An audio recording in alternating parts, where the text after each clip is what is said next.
Gracias por informarse con Delfino.cr. Ingrese a delfino.cr/inclinada, suscríbase para disfrutar de todos nuestros servicios con una cuenta Delfino Más. Delfino.cr. Hoy quiero decirlo con todas las palabras. ¡Páguele a la caja! ¡Pague la deuda con la caja! He oído argumentos de todo tipo, pero pocos argumentos tan estúpidos, tan ridículos. Para mí es más rico comer arroz y frijoles en paz que venderle el alma a Satanás. Debería tomar un vasito de agua antes de hablar para que pueda coordinar la lengua con el cerebro. Pero aquí, o todos rabones o todos culones, pero no unos ñatos y otros narizones. Se toman un vaso de me vale madre. Creo que me extrañaban, ¿verdad? Coca-Cola sin azúcar presenta Curul en llamas, cubriendo y sufriendo la Asamblea Legislativa, porque alguien tiene que hacerlo.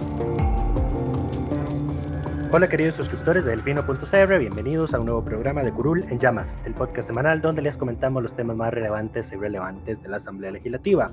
Les saluda Luis Madrigal desde el 14 de octubre del 2022, como siempre en compañía de... May, espero que todas y todos estén bien. Los temas para esta semana. Vamos a hablar del resello que se dio al veto presidencial sobre el tema de la exclusión del 911 y la regla fiscal. Vamos a hablar del proyecto de eurobonos que ya fue dictaminado esta semana en la Comisión de Asuntos Económicos, de las duras críticas que se han dado desde distintas instituciones al presupuesto 2023 del Ejecutivo, así como del desastre del Ministerio de Educación esta semana, que tuvo su momento de control político en el plenario legislativo. Pero empecemos con el resello. Tal y como les habíamos comentado la semana pasada, la Asamblea Legislativa no pudo votar el resello porque la oposición, a pesar de ser 47 votos, no tenía la cantidad suficiente el jueves anterior. Esto se solucionó. Aparejado a la polémica que ocurrió con el tema de doña María Marta Padilla, quien supuestamente iba a votar a favor del resello, pero que al parecer, según al final terminó confirmando ella misma, después de recibir malos tratos de una de sus compañeras de fracción, que según diputados de la oposición fue doña Pilar Cisneros, al final ella tuvo que retirarse del plenario, ¿verdad? Con el incidente que ya todos conocimos. Pero antes del resello, de que ocurriera el resello el lunes, pues todos estábamos expectantes a que doña María Marta pues siguiera su conciencia, ¿verdad? Y rompiera con el voto de la línea del partido y apoyara el resello, cosa que terminó no ocurriendo, lo que le generó nuevamente críticas, pero ya esta vez no digamos de sus compañeros de fracción, sino ahora de la gente, que digamos había sentido algún tipo de empatía por ella, por lo que había pasado el jueves de la semana pasada, incluyéndome, debo decir, solo que me voy a ahorrar mis comentarios cizañosos al respecto, para ser consecuente. Pero sí, doña María Marta al final terminó votando en contra del resello, y aunque ella quiso hacer uso de la palabra para justificar su voto, ella no era firmante ni del informe, digamos, vía moción que sugería el resello, y no se hizo uso de la palabra para hablar del resello propiamente, y tampoco usó el tiempo de justificación del voto que permite el reglamento. Entonces al final no sabemos por qué doña María Marta decidió cambiar su voto, pero ante la opinión pública quedó como que la gritada que le pegaron algunos de sus compañeros de fracción, aparentemente doña Pilar Cisneros, pues sí logró alinearla. No antes, doña María Marta publicó un video, o hizo circular un video a los medios de comunicación, donde ella prácticamente confirmaba el incidente que había ocurrido el jueves, que lo llamó un hecho bochornoso, y dijo que el hecho de discrepar no le daba el derecho a nadie, y menos a una diputada compañera de fracción, a denigrar, gritar ni dar un trato prepotente y grosero a ninguna persona. Vale mencionar que doña María Marta no hizo mención alguna no hizo mención de ningún diputado en específico. Lo cual no hizo falta porque cuando se le preguntó a Pilar Cisneros sobre el tema, la respuesta de Pilar fue: es mi palabra contra la de ella, y no pasó nada. Sí, y además dijo que había 8 testigos de honor de que efectivamente no había pasado nada. Los cuales dijeron que salieron a respaldar 7 Exacto, salieron a respaldar. 7 salieron a respaldar a Pilar en un comunicado, me parece que a nosotros no nos llegó, pero salió publicado en algunos otros medios, en el cual decían que nunca hubo malos tratos, Sí, la nunca hubo única que no lo, agresiones, creo. ajá, sí. La única que no lo firma es Luz María Alpizar, porque ese día que se circuló el comunicado ella no estaba en el plenario. Pero entonces así Bueno, es como y María terminó. Marta, por supuesto, ella tampoco lo Sí, firma. naturalmente, sí. Estaba hablando, digamos, de las partes no involucradas. Correcto. Pero sí, en eso terminó, digamos, la novela dentro de las filas del oficialismo. Y al final, a la hora de la votación, el resello quedó en firme con 44 votos a favor y 9 en contra. Es la primera vez en 7 años que la Asamblea Legislativa rechaza un veto presidencial y convierte un decreto legislativo en una ley de la República.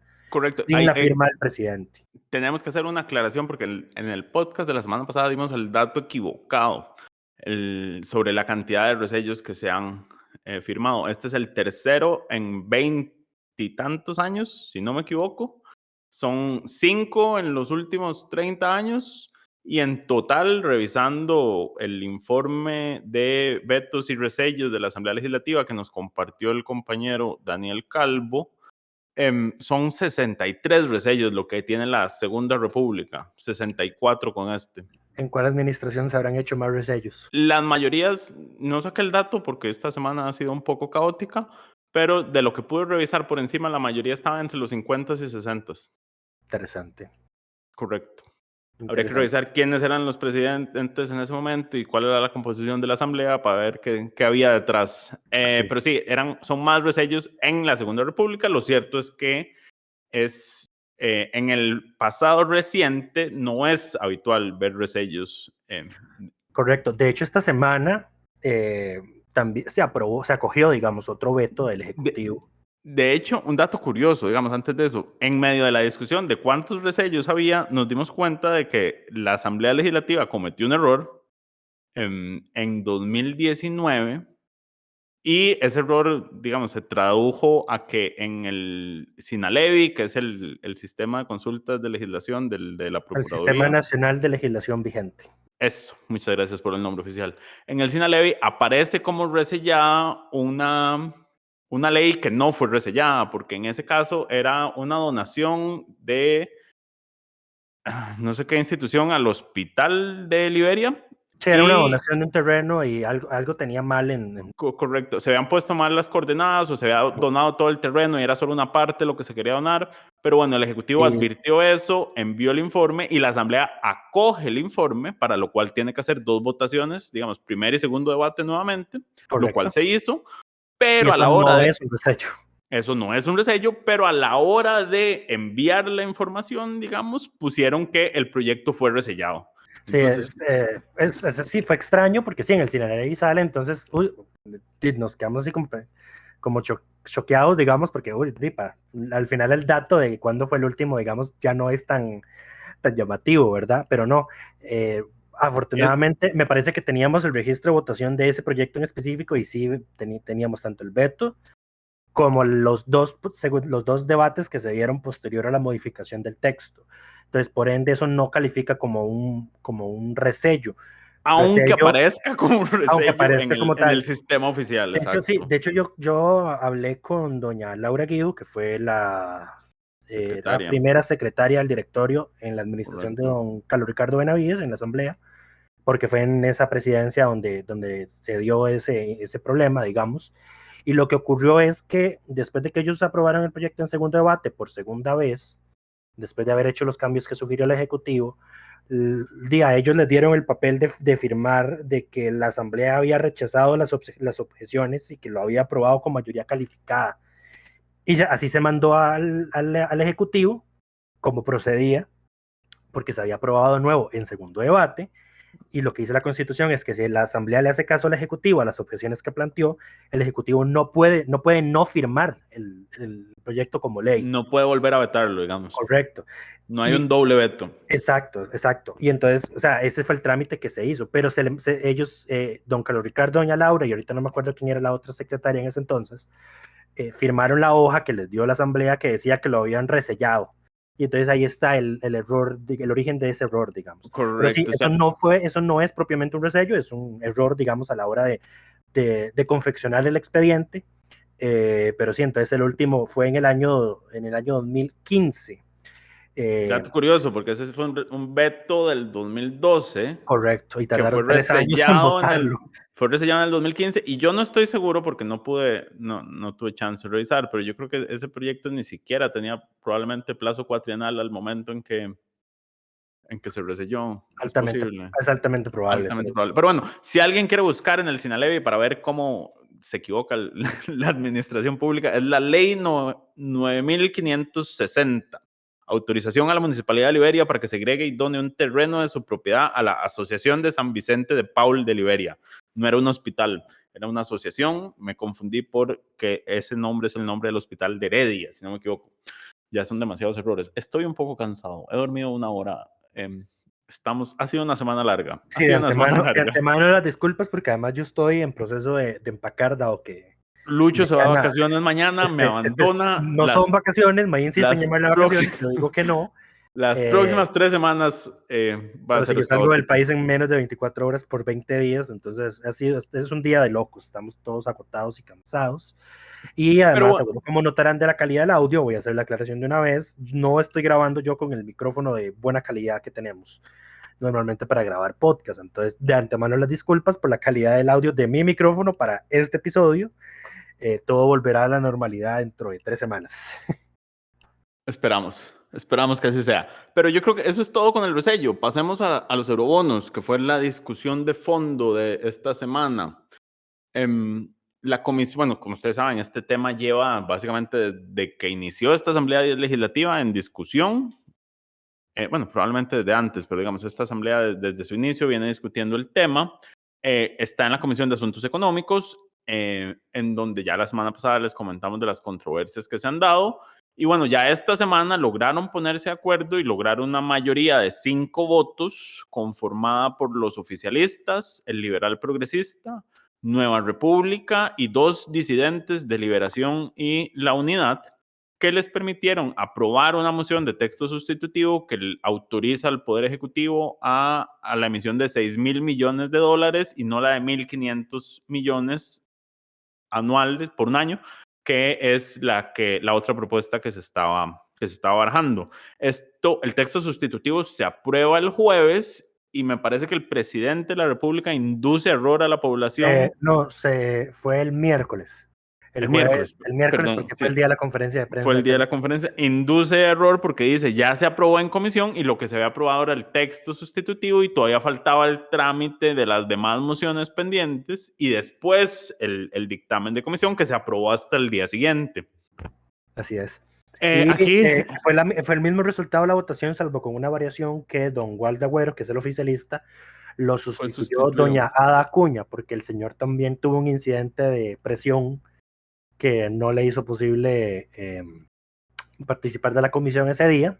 Al parecer los problemas de presión están siendo una tónica en las filas del partido oficialista.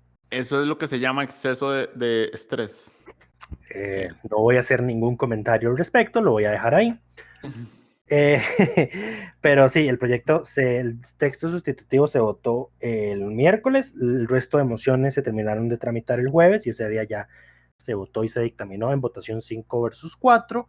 El tema ahora va a plenario, donde se habilita el plazo de presentación de mociones de fondo vía artículo 137, o sea, donde los 57 diputados pueden presentar mociones de nuevo, las cuales son analizadas por la comisión.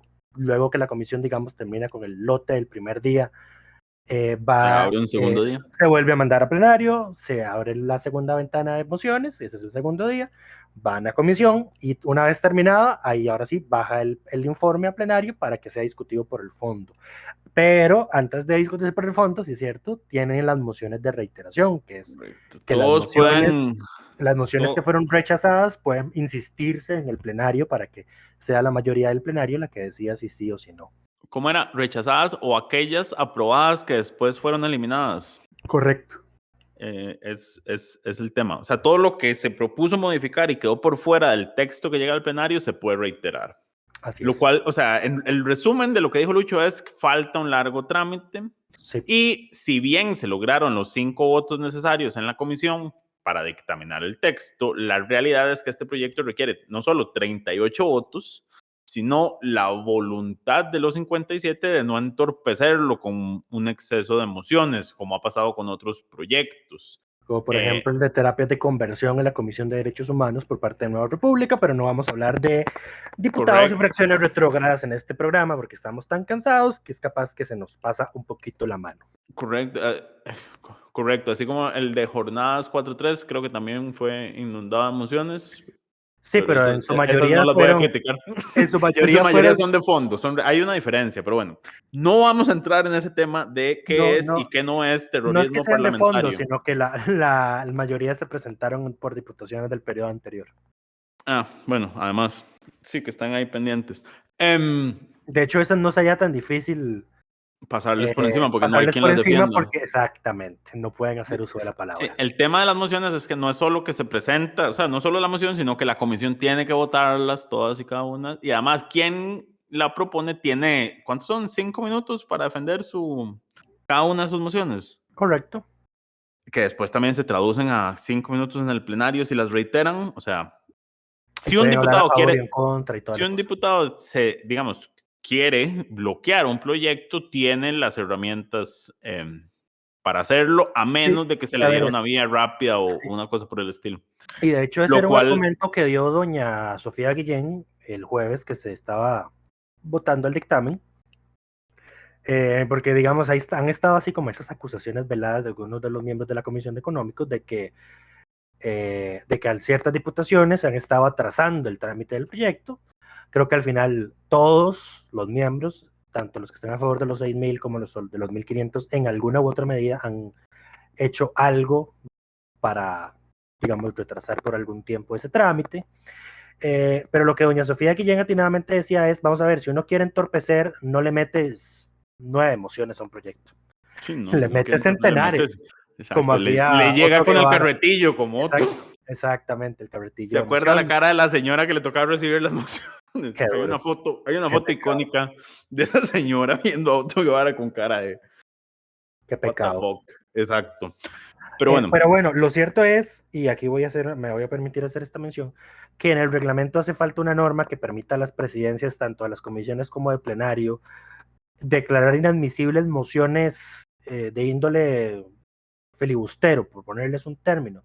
Esas mociones donde cambias un punto o una coma, o inclusive llegas al extremo del absurdo, exacto, de mocionar para repetir el texto que ya está vigente, que es lo que está haciendo más que todo Nueva República con el tema de la terapia de conversión. No están metiendo mociones de fondo, sino que mociones de sabotaje. Ni siquiera les da como para meter cambios reales, es como puntos, comas. De hecho, May, hablando de Nueva República y sus capacidades, May sacó, me parece, el dato ayer de cuántos proyectos han presentado en lo que llevan de congresistas. Son 14. Y Fabricio Alvarado no ha presentado ninguno como firma principal. Correcto, o sea, yo solo apunté en algún lado. José Pablo Cibaja, no, pero por diputado. José Pablo Cibaja ha presentado 3, David Segura ha presentado 4, Yonder Salas presentó 1, Olga Morera presentó 2, Rosalía Brown presentó 2 y Gloria Navas presentó 2. Ahora, más allá de la cantidad de textos presentados, cuando uno lo revisa, la mayoría son declaratorias, autorizaciones o benemeritazgos, o benemeritazgos, exacto. Hay muy poco de fondo en lo que han presentado ellos. Como mencionaba Lucho, Fabricio Alvarado no ha presentado un solo proyecto como primera firma.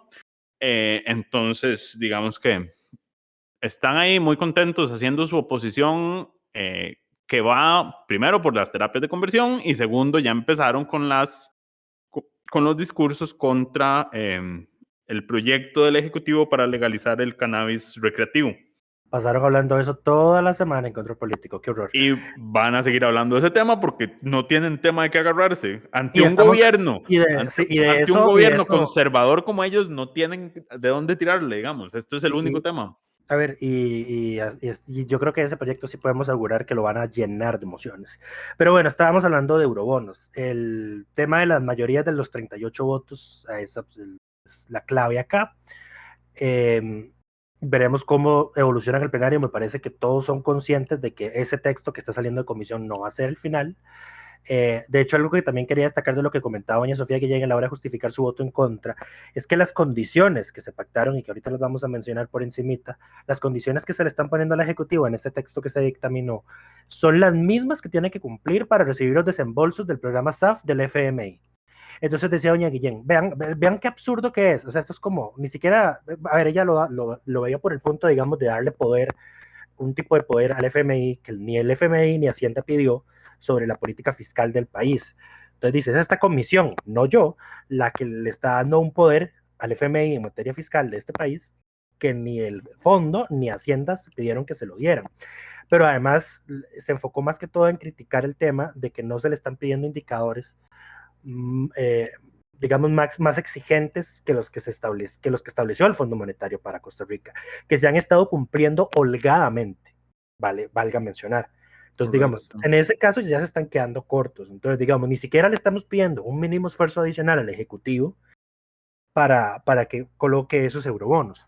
Ahora, ¿cuáles son esas condiciones? Por ejemplo, es que tiene que haber cierta superávit primario, que es lo contrario al déficit primario, y el déficit primario es ingresos menos gastos sin contar intereses. Entonces tiene que haber superávit primario, cierta cantidad de porcentaje del PIB de aquí al 2026, la relación de la deuda tiene que bajar al 63,55 para el año 2026, la relación, digamos, el porcentaje del PIB que se destina a pagar de intereses de la deuda tiene que bajar del 4.30 en el 2026, y les dejaron además, o sea, no solo son las metas del FMI que ya se han estado cumpliendo, ¿verdad? No hay un mayor esfuerzo, pero además les dejaron un margen de tolerancia, digamos como un margen de error, en caso de que, estuviste a punto de llegar, pero estás dentro del margen de error, entonces sí puedes ir a colocar la próxima emisión de eurobonos.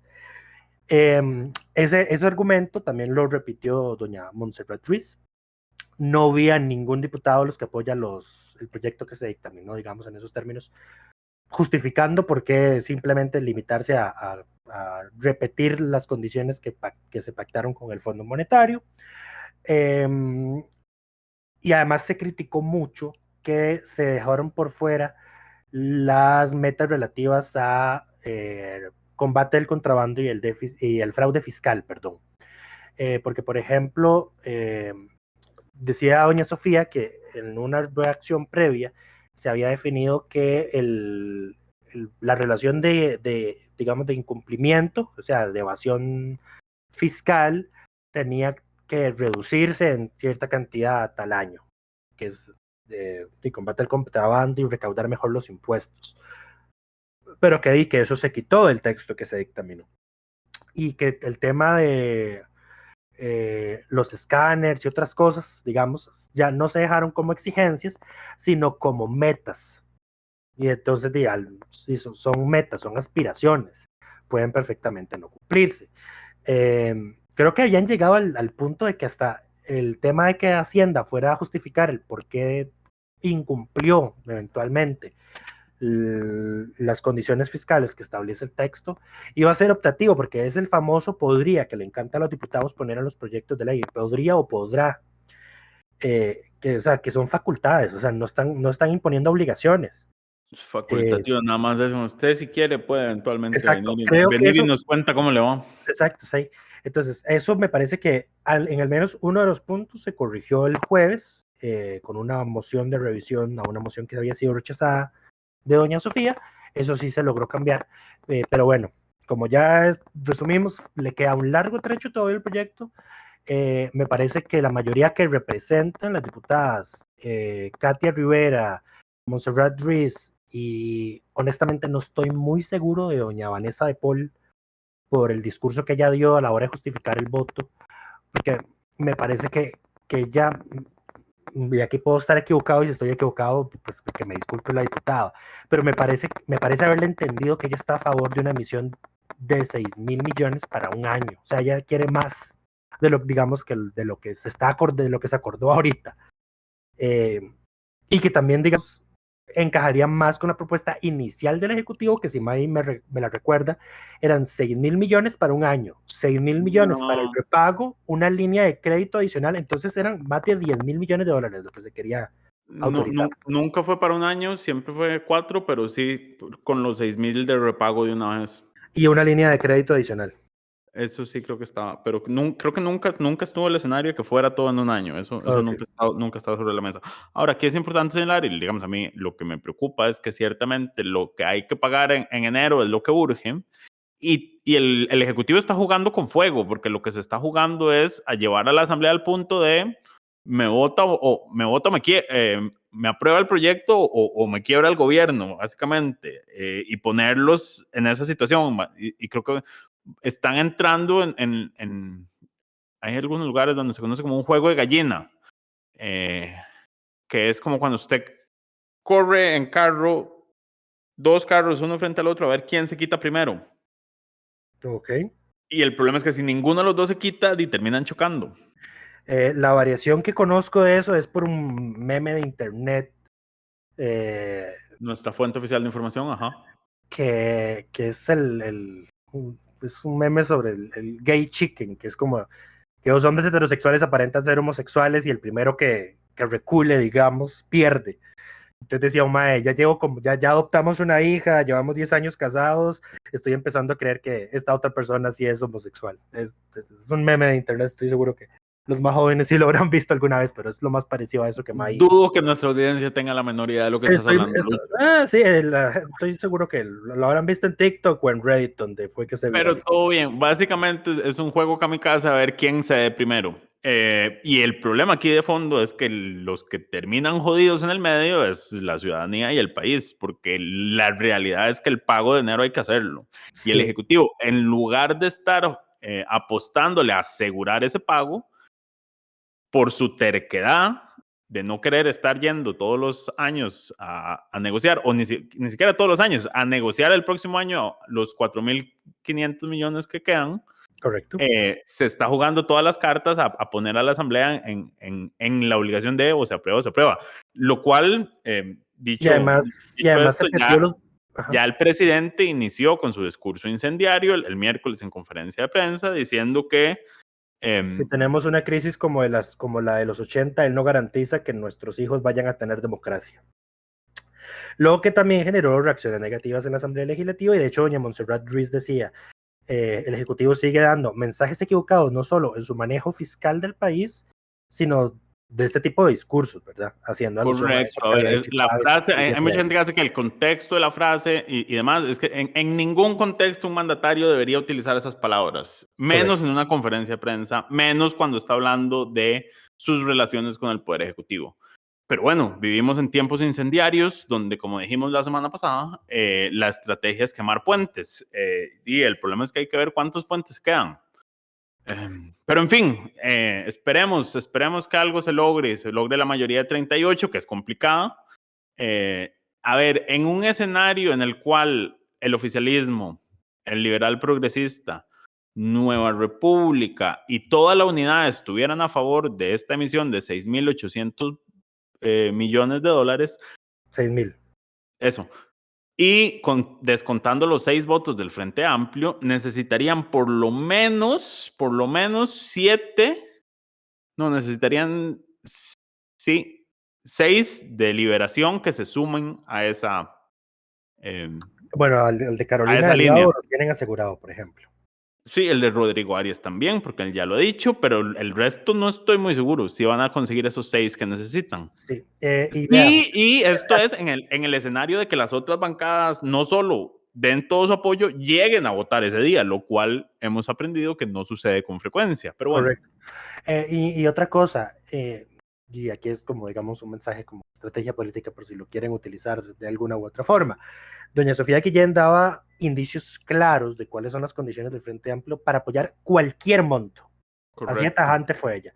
Nosotros apoyamos cualquier monto, lo que queremos son indicadores realistas, entiéndase, que no sean indicadores copiados del acuerdo con el Fondo Monetario, que tienen que cumplirse de todas formas, y que además que se establezcan metas claras, indicadores claros sobre combate al fraude fiscal, a la evasión de impuestos, que eso fue un discurso de campaña de este presidente. Correcto. Ahora, yo tengo que reconocer que las metas de combate de evasión fiscal son complicadas de materializar porque ni siquiera sabemos cuánto es la evasión fiscal. Materializar eso en una meta concreta, en una ley, no deja de ser complejo, pero sí podría haber, digamos, compromisos más concretos en ese tema. Pero bueno, eso es el tema con eurobonos. Hablando, siguiendo con temas hacendarios, como quienes nos escuchan o quienes tienen algunos años escuchándonos, se habrán dado cuenta que octubre, noviembre siempre son discusiones fiscales porque llega el presupuesto de la República a discusión. Este año no es la excepción, ya hemos hablado varias veces de este tema. El recorte que hizo Hacienda, todos los ministerios que llegaron a defender su presupuesto dijeron, a mí no me consultaron, pero se le metió tijeretazo. Y también se le metió a otras instituciones que esta semana alzaron la voz.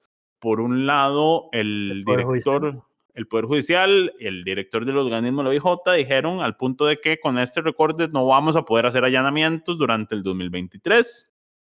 No hay para chalecos antibalas de los oficiales de policía y demás porque, y esto es algo que la Contralora señala en su comparecencia de esta semana ante la Comisión de Hacendarios y dice es que usualmente lo que sucedía era que yo presento un presupuesto que de por sí se ajusta a la regla fiscal, pero si el Ejecutivo me dice que necesita recortar, yo veo, a ver, le digo que me diga cuánto necesita recortar y yo priorizo, yo como jerarca de la institución, que sé cuáles son mis prioridades, cuáles son los temas, cuáles son los márgenes de acción que tengo. Exacto. Yo hago ese recorte y me ajusto. Pero lo que pasó esta vez, dijo la Contralora, fue que ella se enteró del recorte que le hicieron a la institución el 1 de septiembre, que fue el día que se presentó el presupuesto a la Asamblea Legislativa. O sea, a ningún jerarca de instituciones se les avisó que esto se iba a hacer y lo que hizo Hacienda fue meter un machetazo. Correcto. Parejo, pero no tan parejo, porque hay ministerios que sí crecen. Hay partidas que sí crecen, y digamos, la Contraloría, por ejemplo, decía, ellos han venido constantemente, no solo cumpliendo con la regla fiscal, sino que en lugar de crecer, tienen decrecimientos. Correcto. Sí, además la Contraloría instauró el sistema de salario global ya hace varios años, entonces, por ejemplo... Ahí generaba ahorros que ya la Contralora avisó, ya eso no existe porque ya casi todo migró y los ahorros que podíamos devolver al Ejecutivo cada año ya se están... y ya se han ido quemando, exacto, con el paso del tiempo. Situación preocupante, la Contralora hizo incluso un llamado a defender la independencia de la Asamblea Legislativa. Recordemos que la Contraloría es un órgano adscrito de la Asamblea como tal, es parte de ese poder de la República. Y ella dice, es que el Ejecutivo no puede, o sea, el ente controlado no puede venir a recortarle al Contralor de esta forma, al ente que controla de esta forma. Correcto, está afectando su independencia. Es un tema delicado. Y con el Poder Ejecutivo, con el Poder Judicial pasa lo mismo. Y digamos, muchos ministerios, y en la discusión Pilar decía, es que bueno, ¿y qué vamos a hacer? Si metemos más, nos pasamos de la regla fiscal. Lo que pasa es que lo que no se hizo, y lo que era la tarea de Hacienda, era priorizar cosas. Es como, bueno, los recursos son limitados, ¿qué vamos a priorizar? La Contralora señalaba que los recortes principales van hacia lo que es el gasto social del gobierno. O sea, queremos ver el mundo arder. La Comisión de Hacendarios debería estar pidiendo a la caja jerarca que haga el ejercicio que Hacienda no les pidió esta vez. Sí, ahora, a mí lo que me preocupa de todo esto es que si en el Ejecutivo han demostrado ser incompetentes para hacer un presupuesto de la forma correcta, yo dudo de la competencia, no de todos, pero de los más vocales en la Comisión de Hacendarios para hacer estas modificaciones sin meter la pata. La mejor solución, la mejor solución posible sería lo que menciona Lucho, de que se le pida a los jerarcas, bueno, ustedes le recortaron tanto de su presupuesto original, ¿a dónde hubiera hecho usted ese recorte? ¿O cuánto ese recorte puede hacer usted? Y nosotros ajustarnos a eso, porque si es la comisión la que empieza vía moción a meter y sacar, va a ser lo mismo que el Ejecutivo, porque la comisión... A ver, aquí estamos en el mundo del revés. porque usualmente lo que pasa es que el Ejecutivo presenta un proyecto y la Asamblea es la que mete machetazos parejos sin discriminación. Correcto. Ahora es al revés, y es la Asamblea la que está viendo a ver cómo salva las instituciones del Ejecutivo y sus gastos. Entonces es un tema delicado. Hay quienes dentro de la Asamblea Legislativa, al parecer, están dispuestos a ver el mundo arder, como dicen, a quemar la casa para quedarse con la alfombra. Entonces no es el mejor escenario posible en este momento, lo cual se suma a todo el tema de eurobonos y a la incapacidad del gobierno de establecer algún tipo de negociación con la fracción más grande de gobierno. Exacto. A veces ni siquiera es un tema a veces de negociar, es un tema de mantener una relación cordial, de coordinación, de comunicación con el Ejecutivo. Y las demás instituciones. Porque, a ver, doña Natalia Díaz prácticamente no se le ve en la Asamblea, salvo esta vez que fue a negociar eurobonos con solo salvo esta vez que llegó a meter las patas. Correcto, exactamente. O sea, no se le ve y cuando llega, la embarra. Y la vocera del oficialismo, de la fracción del oficialismo, pues a cada rato sale con discursos incendiarios que molestan a todos. Entonces tampoco ahí está ayudando ella a construir puentes. Entonces todo mal, todo está mal por todo lado. Más bien me parece a mí que Liberación Nacional, por ser la fracción más grande y la que más podría joder al gobierno, discúlpenme el término, ha sido lo bastante comedida, exactamente. Con el aplicar las consecuencias que el Ejecutivo debería haber sufrido en otros tiempos, si esto lo estuviese haciendo en otro momento histórico, digamos. Correcto. Pero yo creo que tanto va el cántaro al agua hasta que se rompe, dice el dicho. Sí, y estoy seguro que eso eventualmente va a ocurrir. Sí.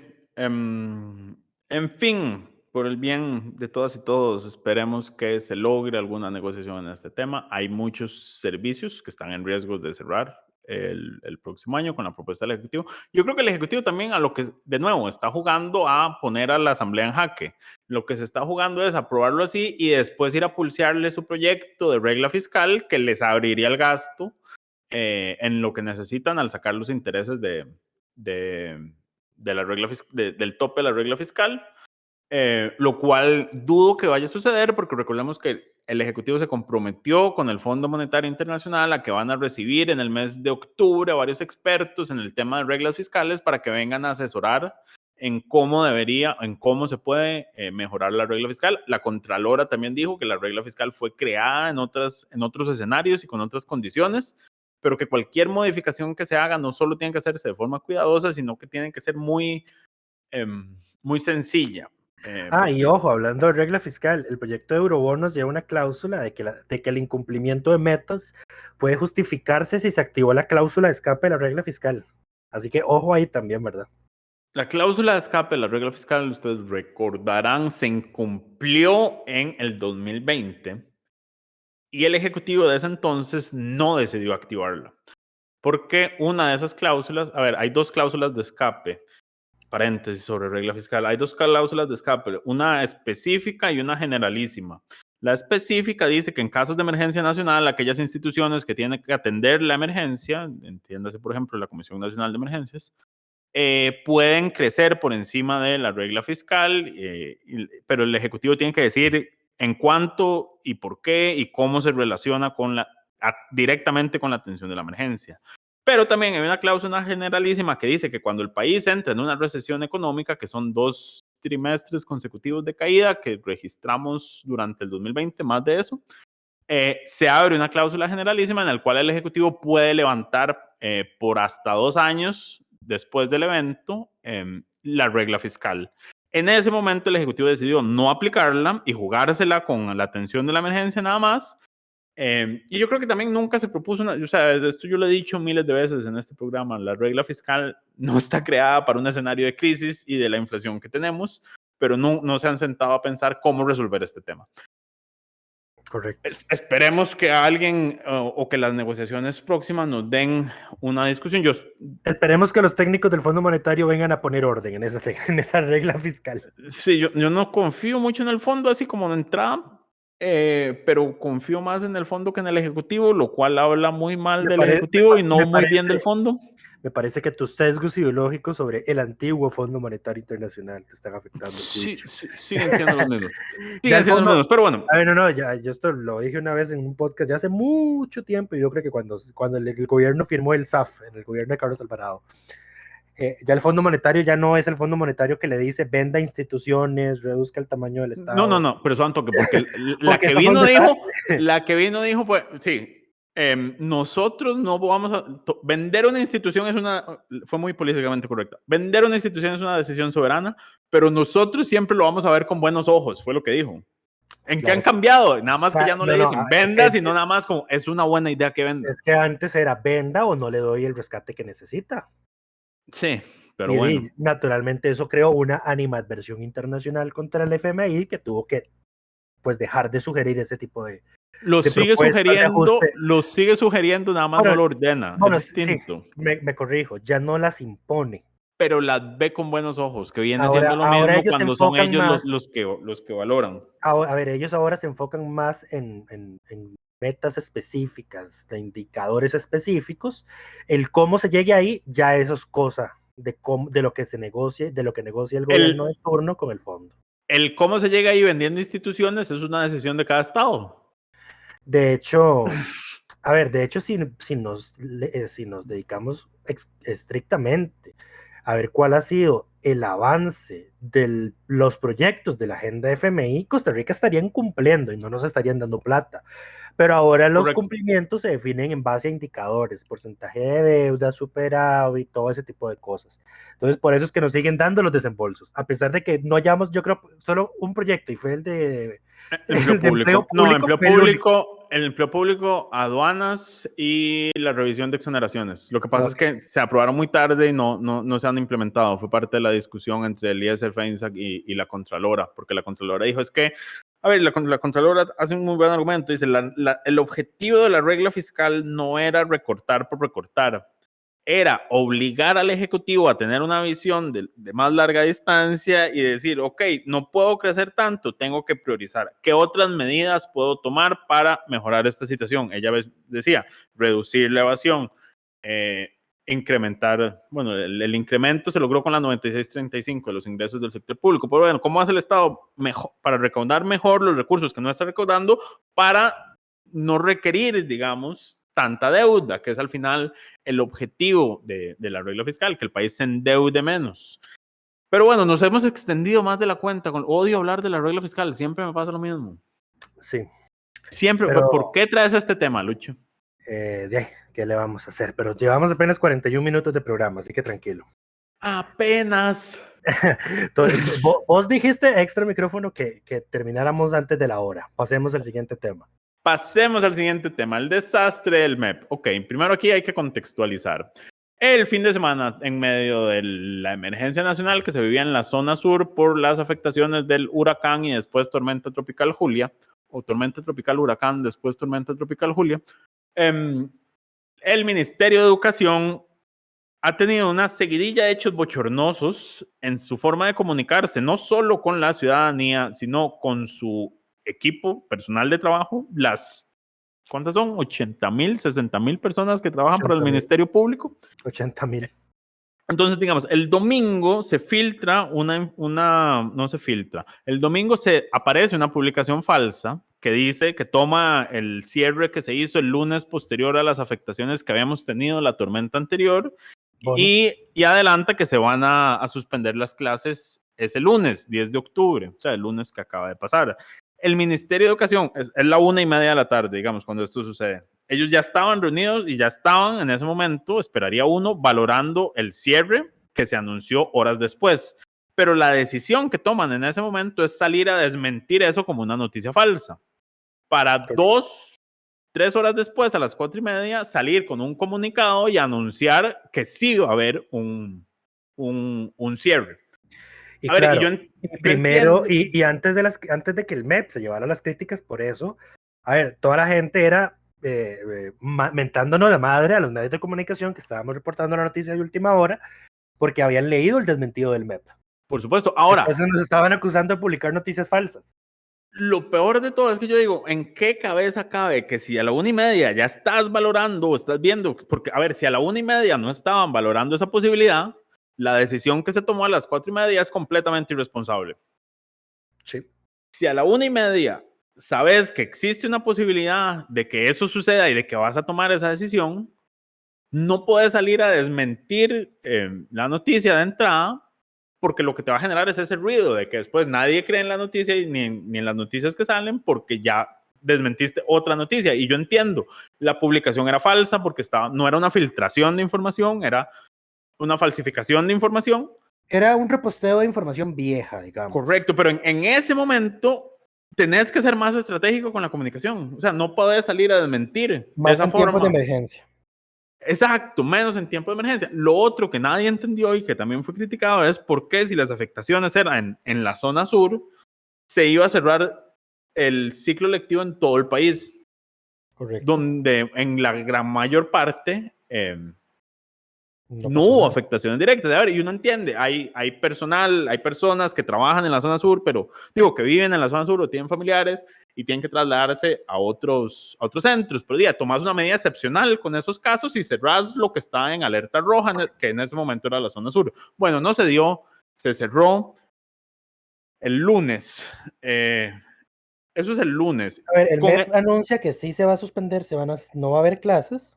El lunes a las 4:30. Lo que dice es si se suspende el curso lectivo, ¿verdad? Entonces, todos entendemos, no va a haber clases, como es una medida por emergencia, entonces los trabajadores del MEP no tienen que ir a los centros educativos. Y no tenían que ir. Ese lunes no tenían que ir. Llega el mismo lunes, ahí sí se filtra una noticia de verdad de que el Ministerio de Salud va a cerrar el ciclo lectivo. Correcto. Lo cual, digamos, para los sindicatos del MEP fue todo un ultraje, porque quien abre y cierra el ciclo lectivo y tiene esas potestades es el Ministerio de Educación Pública. Pero el Ministerio de Salud lo que da es una orden, que aquí hay una discusión legal, pero el Ministerio de Educación acoge como propia, digamos, y responsabiliza a la salud y dicen, yo me acojo a lo que me ordenaron. Y eso se informa el martes en horas de la noche, a las 6 de la noche más o menos. Correcto. Todos los funcionarios del MEP, bueno, la mayoría de funcionarios del MEP se van a dormir pensando que al día siguiente no tienen clases, y a las 11 de la noche envían una circular a sus funcionarios y a los medios de prensa diciendo el cierre aplica única y exclusivamente para estudiantes. Y el cierre, paréntesis, el cierre es por la sobresaturación del Hospital Nacional de Niños por virus respiratorios no relacionados con COVID que está circulando en el país en este momento. El famoso virus sincitial. Correcto, que como resultado o no de la pandemia, los niños especialmente tienen las defensas más bajas de lo normal, entonces les está pegando más duro. Entonces la lógica era no que sus hermanitos no los enfermen, porque el hospital de niños está saturado con menores de menos de 2 años muy enfermos y ya están por encima de su capacidad. Pero ese es el paréntesis de por qué fue el cierre que ordenó Salud. Correcto. Entonces, en la noche se dice que el cierre solo le va a aplicar a los estudiantes, que los docentes tienen que presentarse a trabajar al día siguiente a sus centros de trabajo. Correcto. Lo cual, y esto es una seguidilla de errores, la ministra dice el MEP va a hacer todo para recuperar esos días, esos contenidos perdidos, lo cual no podría haber afirmación más falsa, porque no han logrado recuperar los contenidos que se perdieron en la huelga del 2018. Pero bueno, una semana. Por la forma en que se toma la medida, el MEP, digamos, la ministra de Educación tiene una potestad en el estatuto, en la ley del estatuto del servicio civil, que le permite mover las vacaciones del sector educativo, que fue lo que en algún momento en 2021, si no me equivoco, aplicó Giselle Cruz. ¿Cómo se llama? Giselle Cruz. Y entonces lo que hace es que mandas a todos los docentes a vacaciones una semana, digamos estos 4 días, pero entonces corres el ciclo lectivo para reponer esos 4 días. Porque, por supuesto, lo primero que salieron a decir todos los educadores y todos los sindicatos es, si me está mandando a trabajar, después no me puede pedir que trabaje una semana más en diciembre. Correcto. Pero como el ministerio no ejerce esa potestad, porque la decisión lo único que hace es acogerse a la decisión de salud, manda a trabajar a los docentes sin estudiantes, a las 11 de la noche, cuando ya la mayoría no sabía y se levantó al día siguiente con la noticia, probablemente a las 8 de la mañana, de que tenía que estar en su lugar de trabajo desde hacía un par de horas. Correcto. Lo Y cual, tan desatinada fue la hora de la clara, entre comillas, aclaración del MEP. Eso no es una aclaración, eso fue un cambio de decisión prácticamente. fue una mala primera comunicación. Sí, el MEP dijo que pues a los que faltaron ese día no les iba a rebajar el salario. Cuidado. Claro, después de que llegaran los sindicatos mandaba huevo a la junta paritaria, llegaron con ese reclamo y el MEP dijo, sí, o sea, básicamente hicieron un fui yo, mea culpa. Sí. Tienen su día libre por mi culpa. Esto es el miércoles, ya estamos en el miércoles, después de que se da la reunión con la junta paritaria, que recordemos, la junta paritaria son las autoridades del MEP y las autoridades de los sindicatos que tienen comunicación constante sobre temas laborales. Ajá. En horas de la tarde, el Poder Ejecutivo, porque aquí no era el MEP, era el Ministerio de Trabajo y otros dos ministerios que no tengo presentes en este momento, salen con una directriz a nivel de todo el gobierno central debido a que se tomó básicamente es como salud me tomó por sorpresa y no me avisó que iba a cerrar el ciclo lectivo, vamos a mandar de emergencia a todos los trabajadores del gobierno central a que vayan a teletrabajo. Sí, porque lo que se empezó a criticar, es que hay trabajadores del MEP con estudiantes, ¿verdad? Con niños a su cargo. Y como cerraron escuelas, colegios, pidieron al sector privado que también lo cerraron la red de cuidado, cerraron todo, pues entonces, digamos, hay funcionarios públicos, funcionarios del MEP, por ejemplo,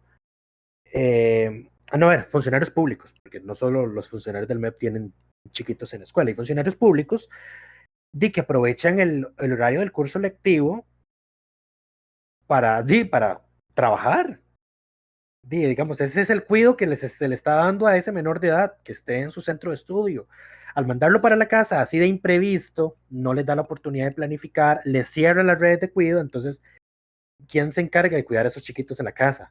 Ahí estaba el detalle, ¿verdad? Eso fue lo que se empezó a reclamar y más que todo por la poca antelación que se dio. Eso generó críticas además en la Asamblea Legislativa, donde se cuestionó, digamos, esa desconsideración con el resto de funcionarios, entonces el gobierno sale con esa directriz. Con esa directriz a horas de la noche. Sí, además, diciendo que los trabajadores públicos con niños a su cargo, con menores de edad a su cargo, entonces pueden hacer el teletrabajo, pero no dicen nada respecto a los trabajadores del MEP.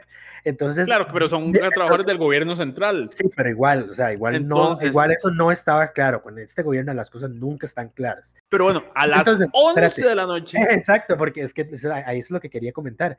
Se empieza a llenar Facebook en la noche de memes de trabajadores del MEP diciendo aquí con insomnio esperando la circular de las 11 de la noche.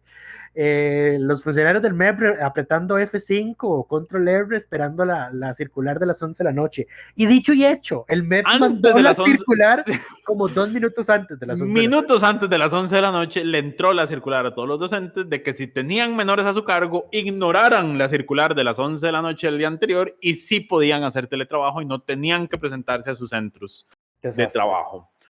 Fue un desastre. Fue un desastre completo. Y bueno, no hablamos del control político que se hizo en la Asamblea Legislativa de este tema, pero es básicamente lo que hemos dicho nosotros en este momento, solo que en palabras de nuestras queridas y queridos diputadas y diputados. Correcto. Y vale mencionar para que no se queden con este cuento ya de relato viejito. Las lecciones se reanudan este lunes, ya lo acaba de comunicar el Ministerio de Salud mientras estamos grabando. Antes de las 11 de la noche, por dicha. Antes de las 11 de la noche, correcto. Y para vale mencionar que la circular al respecto se filtró antes del comunicado oficial, eso sí se filtró. Las clases regresan este lunes y va a ser obligatorio el uso de la mascarilla en centros educativos y el transporte público por 2 semanas. Correcto. Entiéndase, del 17 al 31 de octubre. Aplica para centros educativos públicos y privados, centros de educación y nutrición, centros infantiles, los CAIS, transporte público terrestre y ferries, transporte escolar. Se está pidiendo al Consejo de Transporte Público y al INCOFER que verifiquen que la medida se cumpla, o sea, no es que ellos decían pedirla, sino que verifiquen que su cumplimiento. Y en menores de 2 a 5 años se está recomendando, mas no es obligatoria debido a que pues, con chiquitos muy pequeños es muy complicado, exactamente. Correcto. No. Entonces ya ahí eso es en eso terminó, digamos, el desastre comunicativo de esta semana. Al menos ahora sí tuvieron la deferencia de avisarlo un viernes para que se pueda divulgar la noticia con antelación durante el fin de semana. Para que los docentes puedan dormir en paz el domingo. Correcto. Sin estar esperando la notificación del correo electrónico de las 11 de su señora ministra. En fin, yo creo que con eso terminamos con el tema del MEP. Y pasemos a un par de temas varios. Por un lado, positivo, la Asamblea ya votó en segundo debate la ley para reformar la ley orgánica del Poder Judicial, que establece la obligatoriedad de votaciones y discusiones públicas en todos los temas que no tengan secreto constitucional, que hay una reforma constitucional para cambiar eso, dicho sea de paso. Y además, en casos excepcionales en los que la Corte razone y justifique y con mayoría calificada decida que un tema debe ser visto, no debe ser público. Correcto. Fue aprobado, ahora espera la firma del presidente de la República para convertirse en ley de la República. Cabe mencionar que a pesar de que la Corte Plena había objetado el proyecto en su reacción previa, después de que se hizo ley, digamos, bueno, después de que se aprobó un segundo debate, sacaron un comunicado de prensa diciendo que están pues contentos con la aprobación del proyecto. Ahora, porque fue una idea de Corte Plena, eso es lo que dicen en el comunicado. Pero bueno, no, y los señalamientos que hacía el informe de la Corte se corrigieron. Plena fueron acogidos por la Asamblea. Entonces yo incluso, digamos, tendría un debate de si esa votación requería o no 38 votos, porque al haberlo acogido... Yo creo que no los requería. No los requería, pero los tuvo. Pero en todo caso, los tuvo y los superó. Entonces, de cualquier forma, el proyecto está blindado. Todo bien, estoy seguro que Paul Rueda, si nos escucha, estará muy feliz de que la Asamblea acogió su propuesta de que fuera por mayoría calificada, que la Corte pudiera definir que hay temas que no deben ser públicos. Estoy seguro que doña Iris Rocío estará muy molesta porque ella no soporta cuando la Corte le da sugerencias a la Asamblea Legislativa y supongo que lo soportará aún menos cuando la Asamblea las acoge sin mayor, pero ni reparo. En fin, un buen día para todos. En otros temas menos positivos para el bolsillo de las y los costarricenses, pero sí de las finanzas públicas, murió en el intento el diputado... La iniciativa del diputado Leslie Bojorge para que se aplicara una rebaja al cobro al impuesto sobre los bienes. Una rebaja al marchamo, específicamente al cobro del impuesto sobre la propiedad de vehículos. Ese es el nombre. Disculpen, estoy dormido. Pero bueno, el proyecto proponía por rangos de precios una disminución escalonada. Exacto. A ver, recordemos que el impuesto sobre los vehículos es el rubro más grande del marchamo, usualmente ronda el 60%, aunque depende de cuánto defina su GESE.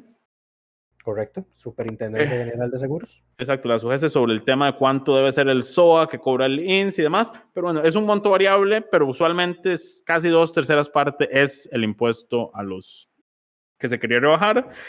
Faltaron 5 votos, 5 fueron, ¿verdad? Correcto.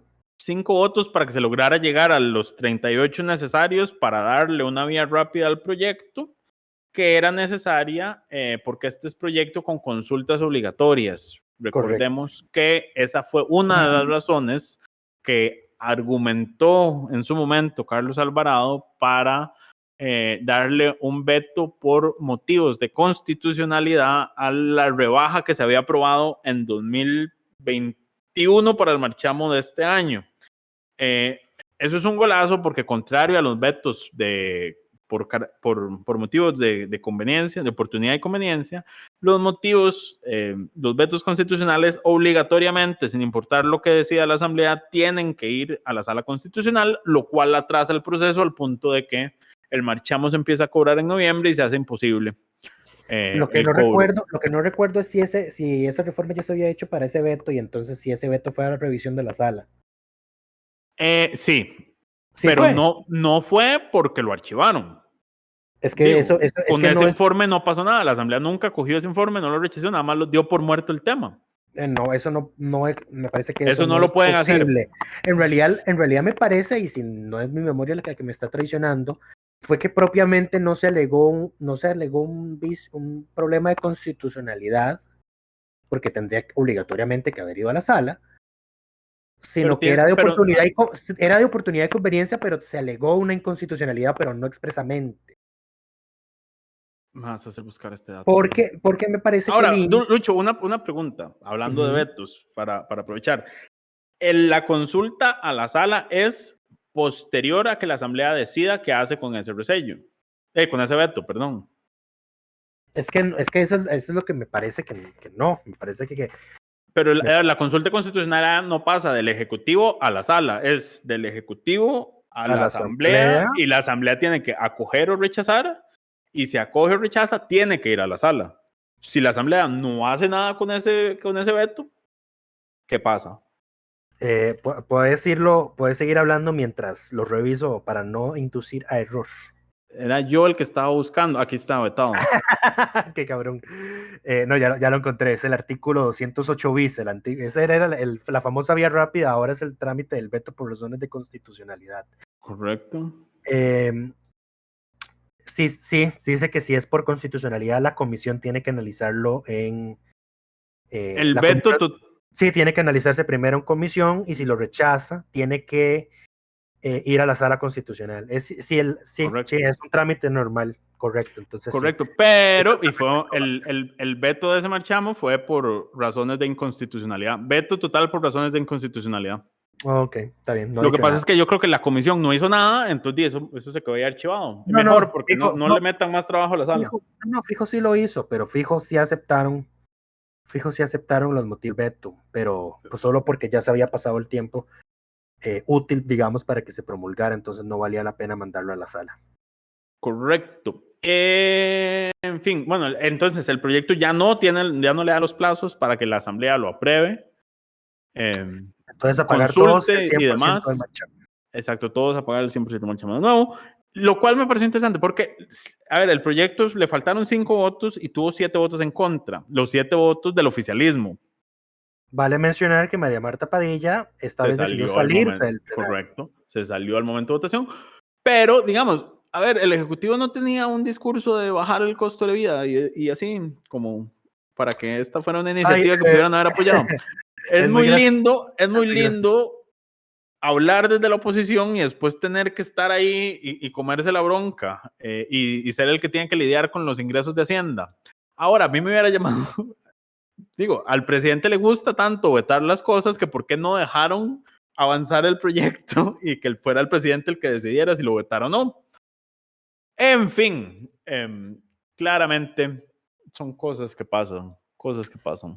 Sí, pero bueno, ya nos pasamos de la hora de programa, así que creo que ese era el último tema vario de hoy. Ese era el último tema. Lo otro es que esta semana no hay diputado de la semana, no tanto porque nadie se lo merezca, sino porque la semana ha sido demasiado caótica y no estamos en condiciones. No ha habido una participación destacada, honestamente. Hay algunas, pero todas hay algunas, pero peros. no en condiciones del caos de esta semana, de todo lo que pasó. No estoy en condiciones de buscar argumentos para contradecir la decisión de Lucho y no dárselo a nadie. Correcto. Y lo último que iba a mencionar es, bueno, como ya dijimos, Lucho está de vacaciones a partir de la próxima semana. A partir de la próxima semana por 3 semanas. Entonces vamos a tener programas especiales. Nos van a acompañar diputados, diputadas y exdiputadas de la República en el programa. La próxima semana estaremos con, ya les digo. El próximo episodio, mejor digámosle. ¿Por qué? Porque la próxima semana. Pero bueno, sí, la próxima semana me acompañará don Manuel Morales Díaz del oficialismo, diputado por San José, fiel oyente del programa al parecer, porque fue el primero que nos contestó cuando oyó cuando hicimos la invitación hace ya más de un mes. Y bueno, vean, ahí... Vean qué gracioso. Yo cuando May hizo ese primer llamado, yo abiertamente mencioné a Paola Vega, porque Paola siempre escucha el programa. Correcto. Al parecer el de ese específico no lo escuchó porque no me puso ningún mensaje al respecto. Y yo paso a conversando con él. O de forma entendible no quiere hablar de la Asamblea Legislativa, lo cual yo podría comprender. No, hombre, más bien yo soy el que le pasa diciendo a ella que se desconecte de la Asamblea Legislativa, porque ella me cuenta que pasa viendo las sesiones con José María Villalta. Y yo, pero ustedes dos necesitan irse a una montaña sin internet para desconectarse de eso. Correcto. Pero bueno, sí, la próxima semana nos acompañará don Manuel Morales, a quien le agradecemos su disposición y ahí esperamos que nos acompañen. Esto es todo por esta semana. Esperamos que todas y todos estén bien. Cuídense mucho y yo me vuelvo a escuchar con ustedes dentro de 3 semanas si todo sale bien. Todos te deseamos unas lindas vacaciones, Lucho. No son vacaciones. Coca-Cola sin azúcar presentó Curul en llamas, cubriendo y sufriendo la Asamblea Legislativa, porque alguien tiene que hacerlo.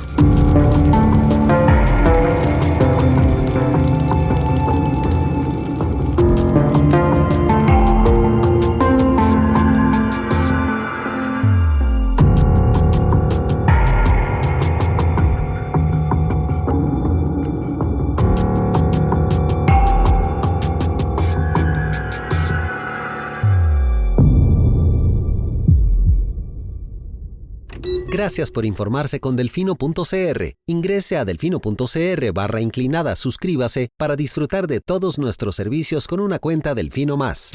Delfino.cr